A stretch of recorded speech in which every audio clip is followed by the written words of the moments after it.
আজকে আমরা 31st নাইটকে উদযাপন করতে গিয়ে আজকে কোরআনী আলোচনাকে বন্ধ করে দিয়েছি। লানা রাসূলুল্লাহ সাল্লাল্লাহু আলাইহি সাল্লাম বয়ান শুরু করলে বাড়ায় দেয় না, এক তাগুত ছেড়ে আর এক তাগুত ধরলে পরিণতি এটাই হবে। আল্লাহ পাক রব্বুল আলামিন দুনিয়া থেকে আমাদেরকে এই 31st নাইট উদযাপন করার জন্য প্রেরণ করেছেন। আজকে আমরা কোন সমাজে বসবাস করছি? এমন একটা সমাজে বসবাস করছি যেখানে কোরআনে আলোচনা হচ্ছে, ঠিক কোরআনে আলোচনাকে বন্ধ করে দেওয়া হয়েছে আতশবাজির আওয়াজের কারণে। আজকে আমরা 31st নাইটকে উদযাপন করতে গিয়ে আজকে কোরআনে আলোচনাকে বন্ধ করে দিয়েছি। আমরা কোন সমাজে বসবাস করছি একটু চিন্তা করুন।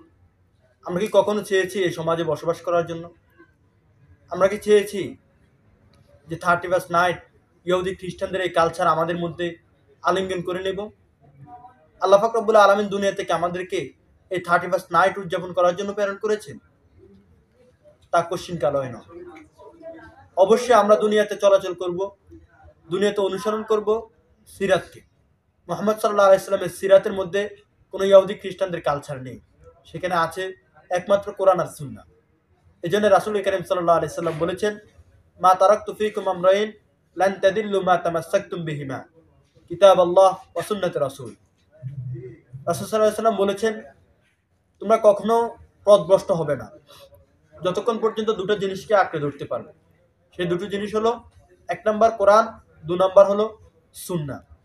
কোরআন আর সুন্নাহ থেকে যেই বের হয়েছে সেই ধ্বংস হয়েছে।